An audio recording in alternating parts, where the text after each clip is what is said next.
हिंदी में यूपीएससी की तैयारी से संबंधित प्रोग्राम्स को देखने के लिए सब्सक्राइब करें study IQ IAS Hindi. Hello, जय हिंद आप सभी को। भाई मैं Vineet Tiwari, faculty of CSAT, आपका स्वागत करता हूं स्टडी IQ IAS हिंदी पर।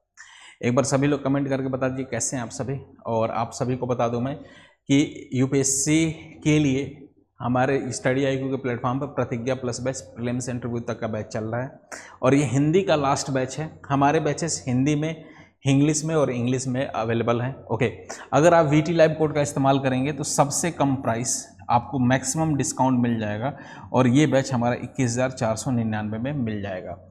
30 सितंबर तक इसकी लास्ट डेट है इस बैच की। ओके, और 2-3 बातें और बताता हूँ मैं कि अगर आप प्रीलिम्स क्वालिफाई करते हैं तो ये जो भी फीस लगेगा आपका पूरा का पूरा वापस हो जाएगा। ओके, फिर उसके बाद से बता दिया जाए आपको कि हर हफ्ते अगर टेस्ट सीरीज देते हैं, हर हफ्ते आपको 11,000 जीतने का मौका भी मिलता है। ओके, फिर अगर VT लाइव कोड का इस्तेमाल करते हैं तो सीसेट इसमें इंक्लूड होता है, फ्री मिलता है। SIP मिलेगा, success in prelims program, mains residential program मिलेगा। मतलब आपको फिर डबल बेनिफिट के बारे में बताता हूँ मैं। बैच को ज्वाइन करेंगे तो मेंस रेजिडेंशियल प्रोग्राम मतलब अगर आप प्रीलिम्स क्वालिफाई कर रहे हैं तो आपके पैसे तो वापस हो ही जाएंगे, साथ साथ फ्री में मेंस की तैयारी करने का मौका भी मिलेगा। स्टडी IQ के आपको हमारे सेंटर पर बुलाया जाएगा, पूरी मेंस की प्रिपरेशन कराई जाएगी। ओके, प्रीलिम्स इंटरव्यू तक का बैच वैसे भी ये पूरा सफ़र फ्री ऑफ कॉस्ट हो जाएगा। ओके, फिर उसके बाद से टेस्ट मिलते हैं। टेस्ट में अगर आप अच्छा करते हैं तो मैं बता दिया फिर से कि हर हफ्ते 11,000 जीतने का मौका है। आप VT लाइव कोड का इस्तेमाल करिए, मैक्सिमम फ़ायदा लीजिए। ओके, मैक्सिमम डिस्काउंट लीजिए।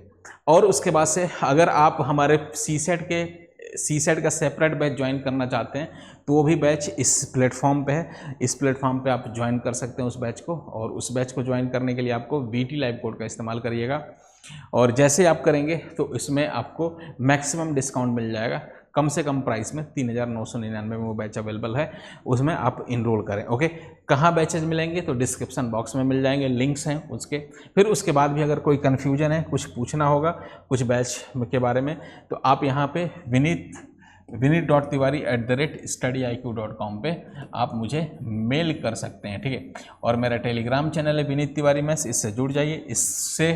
इस पे क्लास के लिंक्स और PPT मिलते हैं। हमारी 2 क्लासेस सीसेट की चलती है। पढ़ाई की बात कर लेते हैं तो सीसेट की 2 क्लासेस चलती है। एक हमारा मॉर्निंग में, यही है मॉर्निंग में 8 AM चलती है। Okay, 8 AM। और एक होती है 2:15 पे चलती है और इसमें मैं PYQ डिस्कस कराता हूँ और इसमें मैं आपको ये PM पे चलती है। ओके, और इसमें मैं कराता हूँ आपके कॉन्सेप्ट या कुछ प्रैक्टिस कराता हूँ, ठीक है। कॉन्सेप्ट्स और प्रैक्टिस कराता हूँ। PPT और PDF के लिए आप टेलीग्राम चैनल इस पर ज्वाइन कर लीजिए, आने वाले समय में बहुत फ़ायदे मिलेंगे। ओके, अच्छा मैं आपको एक और बात बता दूं, मैं पढ़ा नहीं पाऊंगा आज। 10-15 मिनट की क्लास होगी, फिर मैं रेगुलर जैसे, और इसका मैं रीज़न बता देता हूँ कि थोड़ा गले में स्वेलिंग है, बोला नहीं जा रहा, लेकिन रेगुलरिटी बनी रहनी चाहिए। मेरा मानना है कि रेगुलरिटी बनी रहती है तो ज़्यादा सही रहता है। तो मैं थोड़ा सा आप कुछ ही मिनट का रिकॉर्ड कर रहा हूँ। अच्छा, कॉन्सेप्ट आप बने रहिएगा, बहुत अच्छी क्लास चलेगी। ओके, जितना भी बताऊंगा, जितने भी क्वेश्चंस कराऊंगा बड़े अच्छे कराऊंगा, ठीक है। तो आप बने रहिए और जल्दी जैसे ही सही होती तबीयत तो लंबी क्लासेस रिकॉर्ड करेंगे, ठीक है। फिलहाल देखिए, डिविजिबिलिटी रूल आपको इसी चैनल पे मैंने पढ़ाया था। ओके, डिविजिबिलिटी रूल से रिलेटेड कुछ क्वेश्चंस करते हैं और जो आपकी UPSC में आ चुके हैं। जैसे एक क्वेश्चन मैं यहाँ पे कराता हूँ मैं कि ये क्वेश्चन था UPSC सीसेट 2019 का क्वेश्चन था। ओके, कह रहा है कि एक संख्या 8 अंकों की एक संख्या दी गई और संख्या क्या दिया गया, ये हमारा 4। और डिविजिबिलिटी रूल मैंने इसी चैनल पे मैंने कराया था, बहुत अच्छे से कराया था नंबर सिस्टम का। और आप प्लेलिस्ट में देखेंगे तो ये इसके पूरा का पूरा आपको दिख जाएगा, ठीक है। इसके प्लेलिस्ट में इसके आपकी कॉन्सेप्ट्स के क्लासेस दिखेंगी तो वहाँ पे देख सकते हैं। फिलहाल बेसिक्स देख सकते हैं, फिर यहाँ पे करते हैं इस क्वेश्चन को। कह रहा है एक 8 अंकों की संख्या 4 2 5 2 7 4 6 B। ओके, B है, एक B यहाँ पे अलग से लिख दिया गया को 3 से भाग देने पर शेषफल 0 है, B के कितने मान संभव है। ओके, अच्छा सबसे पहले मैं आपको बता दूं मेरे भाई कि डिविजिबिलिटी रूल में 3 का रूल क्या होता था। एक बार रिवीजन कराता हूं। 3 से कोई नंबर डिवाइड होता तो कैसे पता करते थे, जैसे 1 2 फिर 3 4 4 1, ठीक है, 5 2 3 1। मान लो ये नंबर हमारा इतना बड़ा नंबर मैंने लिख दिया, ये 3 से डिवाइड होगा, कैसे पता करेंगे? तो सबसे अच्छी बात है कि इसको क्या करना है कि हम इसके सम करेंगे। 1 + 2 + 3 + 4 + 4 + 1, ठीक है, +5 + 2 + 3 + 1, मतलब इन सभी को जोड़ेंगे। जोड़ने के बाद जो भी इसका रिजल्ट आएगा वो 3 से डिवाइड होगा, तो हम 100% कंक्लूजन के साथ बोल सकते हैं कि नंबर 3 से डिवाइड होगा। जैसे इसको जोड़िए, कितना आएगा? 1 और 2, अच्छा ये लिखने की जरूरत नहीं, यहीं पे जोड़ के देख सकते हैं, फिलहाल मैं कॉन्सेप्ट सिखा रहा हूँ। 1 और 2 3, 3 3 6, 6 4 10, 10 4 14, 1 15, 15 5 20, 20 और 2 20 और 2 22, 22 और 3 हो गया हमारा 22 और 3 हो गया 25, 25 और 1 26 हो गया। ओके, तो ये नंबर 1 मिनट एक बार फिर से ऐड करते हैं। 3 3 डिवाइड हो रहा है 7 3 10, यहाँ पर 2, चलिए कर लीजिए, 2 कर लीजिए, ठीक है। फिलहाल कितना आ गया? 1 2, 1 और 2 3, 3 3 6, 6 4 10, 10 4 14, 1 15, 15 5 20, 20 और 7 27 हो गया, ठीक है। 20 और 7 27 हो गया, और 27 हमारा 3 से डिवाइड हो रहा है, तो हमारा ये नंबर 3 से हो गया। जैसे अगर इसी क्वेश्चन में यहाँ 1 था सबसे पहले, तो एक अगर मान लो 2 की जगह 1 था, मैंने बाद में चेंज कराया, 1 था तो इसका रिजल्ट 26 था। अगर 26 को 3 से डिवाइड करेंगे, नहीं हो रहा है, मतलब अगर 1 होता तो ये नंबर ना डिवाइड होता, ठीक है, 3 से डिवाइड नहीं होगा। ओके, तो इस तरीके की बात है। अब भाई इसी में करते हैं, इस क्वेश्चन को करते हैं। ओके, अब ये क्वेश्चन हमारा था कि जैसे इसको, ये हमारा 4 है, 2 है, 5 है, 2 है, 7 है, 4 है, 6 है और b है। अब इसको जोड़ेंगे, इसको जोड़िए ना जरा, तो 4 + 2 + 5 + 2 + 7 + 4 + 6 + b, इनको जोड़ेंगे। जोड़िए जरा, 4 और 2 6, 6 और 5 11, 11 2 हो गया 13, 13 और 7 हो गया 13 7 20, 20 4 हो गया 24, 24 और 6 हो गया 30 हो गया। तो ये 30 + b आ गया, ठीक है, 30 + b। एक बार और देख लेते हैं, ये 6 6 5 11, 11 और 2 13, 13 7, 13 और 7 हो गया हमारा 20, 20 4 24, 24 6 30 हो गया, ठीक है। 10 17, 17 2 19, 19 19 और 6, 19 और 6 हो गया 25 और 5 30 हो गया +b, ठीक है। अब ये नंबर हमारा किससे डिवाइड होना चाहिए? 3 से डिवाइड होना चाहिए। 0 से सफल बचने का मतलब 3 से डिवाइड होना चाहिए, 0 से सफल बचने का मतलब 3 से, तो 30 + b 3 से डिवाइड होना चाहिए, ठीक है। अब ये तो इंडिविजुअल डिवाइड है। अब बताओ b की वैल्यू क्या रख लें, मतलब 30 में b की वैल्यू कुछ भी रख सकते हैं। b की वैल्यू क्या रख सकते हैं? एक डिजिट का नंबर है, तो b की वैल्यू 1 2 1 2 3 4 5 6 7 8 9 और 0 में से ही कुछ रख सकते हैं, ठीक है। b की वैल्यू इतने में से ही कुछ रख सकते हैं, ठीक है। ओके, 0 1 2 3, क्योंकि यहाँ p एक ही नंबर का, एक ही डिजिट का नंबर होगा ना, तो एक या तो 0 रख सकते हैं, या तो 1 या तो 2 या तो 3 या तो 4 या तो 5 या तो 6 या तो 7 या तो 8 या तो 9। ओके, अब इसमें हम चेक करते हैं। जैसे अगर 0 रखेंगे, b की वैल्यू 0, तो 30 + 0 मतलब हमारा 30 आ गया, 30 डिवाइड हो जाएगा, तो 0 पे ओके है मामला। 30 3 से डिवाइड हो गया, मतलब ये 0 हम रह सकता है, b की वैल्यू 0 हो सकती है।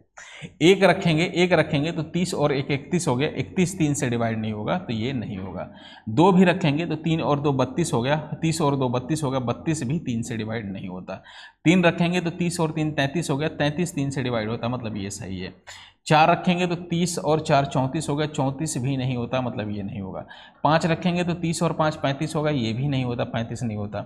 6 रखेंगे 30 और 6 36 होगा, ये डिवाइड हो गया। 7 रखेंगे तो 30 और 7 37 होता है, ये डिवाइड नहीं होगा, ठीक है।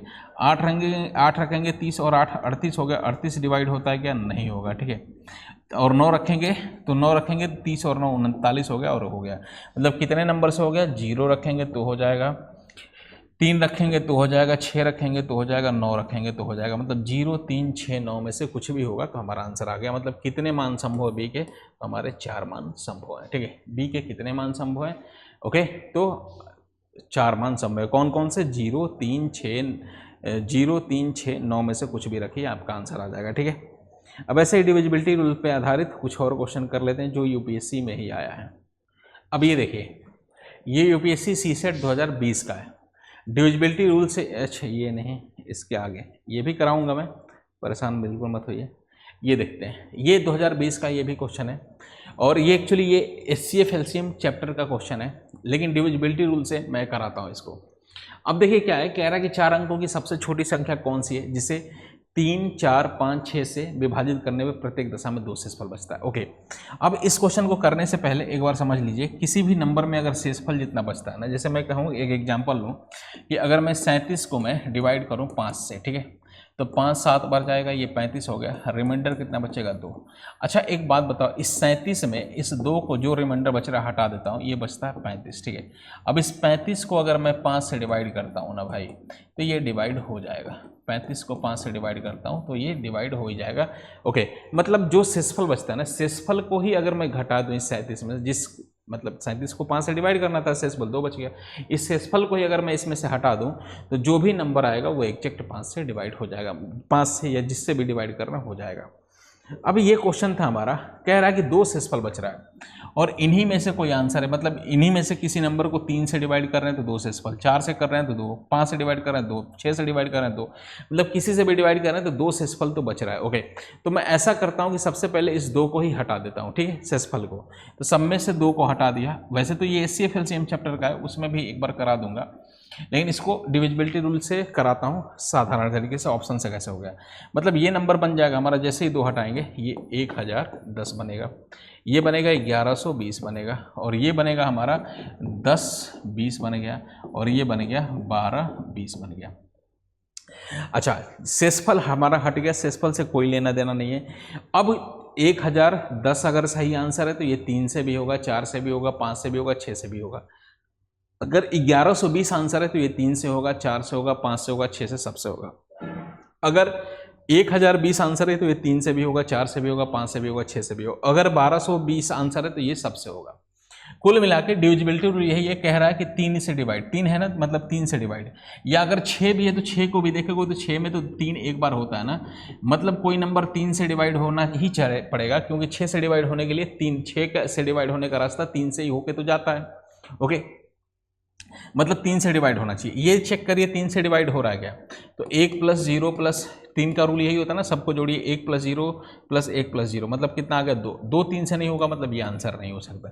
इसको ऐड करिए, 2 और 1 3, 3 और 1 4, 4 हो रहा है जोड़ने पे, तो ये भी 3 से नहीं होगा, तो नहीं होगा ये भी आंसर। इसकी बात करेंगे तो 2 और 2 4, 4 और 1 5 हो गया, ये इनका सम करेंगे 5 हो रहा है, ये भी 3 से नहीं हो रहा है। इसकी बात करेंगे 1 और 2 3, 3 हो रहा है, 3 से डिवाइड हो रहा है, मतलब ये हो गया, मतलब सेकंड नहीं लगेंगे, आपका आंसर आ गया।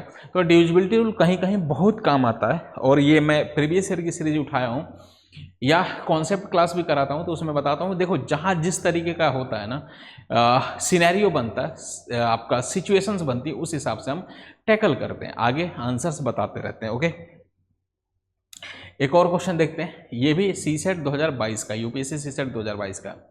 अब कह रहा है कि 1000 से बड़ी वह लघुत्तम संख्या कौन सी है, ओके, जिससे 6, 9, 12, 15, 18 से विभाजित करने पर प्रत्येक दशा में 3 शेषफल बचे। क्वेश्चन तो खतरनाक है, क्वेश्चन तो वास्तव में खतरनाक है। UPSC इससे करेंगे, अगर HCF LCM से कॉन्सेप्ट से करेंगे तो मतलब हिल जाएंगे आप, हो सकता है आपसे मुश्किल हो। हालांकि बहुत खतरनाक भी नहीं है, जिनके कॉन्सेप्ट क्लियर हो आराम से कर लेंगे, लेकिन जिनका कॉन्सेप्ट थोड़ा बहुत स्ट्रांग नहीं है, थोड़ा सा दिक्कत है, तो उनके लिए मुश्किल हो सकता है, ये बहुत ज़्यादा मुश्किल हो सकता है। ठीक है, तो एक्चुअली ठीक है, तो एक्चुअली क्या है कि इसको हम डिविजिबिलिटी रूल से ही करते हैं। ठीक है, और डिविजिबिलिटी रूल क्या कहता है कि इनमें से कोई एक आंसर सही है। कह रहा है प्रत्येक दशा में 3 शेषफल बच रहा है, तो पहले 3 को हटाते हैं सब में से। 3 को जैसे ही शेषफल को हटा देंगे, इसका मतलब इनसे डिवाइड करना, तो 3 शेषफल बच रहा है, जैसे ही 3 हटा दिया मतलब इन सबसे डिवाइड हो जाएगा। तो कुल मिला के ये हो जाएगा 1060 हो गया, ये हो गया हमारा 1080 हो गया, और ये हो गया हमारा 1070 हो गया, और ये हो गया हमारा 1180 हो गया। ठीक है, अब उसके बाद से मेरे भाई अब इसमें करेंगे हम चेक करेंगे। अब देखो इसमें बहुत सारे नंबर दे रखे हैं, जैसे 3 का रूल वैसे ही हमारा 9 का भी रूल होता है। ठीक है, सम का डिविजिबिलिटी रूल, मतलब ये एक नंबर 9 से डिवाइड होना चाहिए, 3 का भी मल्टीपल 9 से भी। तो 9 का रूल कहता है कि सबको जोड़िए, जैसे 3 वाला रूल कहता है ना, वैसे 9 वाला भी कहता है। 9 का भी रूल क्या कहता है डिविजिबिलिटी का, 9 का रूल कहता है कि जैसे 2 7 6 3 फिर मान लो 8 है, ये नंबर 9 से डिवाइड होगा, कैसे पता करेंगे, तो इनको जोड़िए, 3 जैसा ही इसका सिमिलर रूल होता है, जोड़िए। और बेसिक मैंने आप चैनल पे करा रखा है, देख लीजिएगा। 2 और 7 9, 9 और 6 15, 15 और 3 हो गया 18, 18 और 9 हो गया हमारा 18 और 9 हो गया 27 हो गया। और 27 किससे डिवाइड हो रहा है? 9 से हो जा रहा है, मतलब ये डिवाइड हो जाएगा। अगर यही जोड़ते, अगर मान लो जोड़ने के बाद 26 आता, मान लो 26 आता, यहाँ 0 कर देता तो 26 आ जाता। वो 9 से डिवाइड नहीं हो रहा तो ये नंबर नहीं होगा डिवाइड, ठीक है। तो कुल मिला के जोड़िए नंबर, और वो नंबर 9 से डिवाइड हो रहा तो हो जाएगा। अब 9 का चेक करेंगे तो 9 का रूल क्या होता है? 9 का इसको जोड़िए तो 1 + 6 7 हो गया। अच्छा, एक और ये जोड़ी, ये नहीं होगा, मतलब ये 7 जोड़ने पे आ रहा है, नहीं होगा, 7 9 से डिवाइड नहीं होता ना। फिर 1 और 8 हो गया 9, और 9 9 से हो रहा है, मतलब ये हो जाएगा। इसकी बात करेंगे तो 8 और 1 9, 9 और 1 10, 10 भी नहीं हो रहा है तो 9 से नहीं हो रहा है तो ये भी नहीं होगा। 7 और 1 8 हो गया, 8 भी 9 से नहीं हो रहा तो ये भी नहीं होगा। देखो कितने सेकंड लगे, ये नहीं, ये नहीं, ये नहीं, तो ये हो गया हमारा। और करने के लिए बहुत खतरनाक क्वेश्चन है, ओके, लेकिन हमारा झट के मतलब कितने सेकंड लगेंगे आ जाएगा। अगर मान लें इनकेस 9 से डिवाइड किया, 2 ऑप्शन आ जाते हैं तो फिर हम चेक करते 5 का डिविजिबिलिटी रूल करते हैं। या ये हमारा देखिए ये 12 है, 12 का होता है, मतलब 12 4 × 3 करते हैं तो 4 से भी करते हैं। 4 का रूल कहता है कि लास्ट के 2 डिजिट 4 से डिवाइड होने चाहिए। जैसे देखिए लास्ट के 2 डिजिट 4 से डिवाइड हो रहे हैं क्या? तो लास्ट के 2 डिजिट यहाँ 4 से डिवाइड नहीं हो रहे हैं, 4 का रूल ये कहता है, लेकिन इनमें हो रहे हैं। लेकिन फिलहाल ये पंगा है ही नहीं इसमें, इसमें एक ही आंसर फिल्टर हो गया, 9 से ही हो गया, और हमारा यही वाला आ गया, ठीक है, सी पार्ट आ गया। तो बड़ा प्यारा रूल है ये डिविजिबिलिटी रूल, और इसकी क्लासेज मैंने ली थी।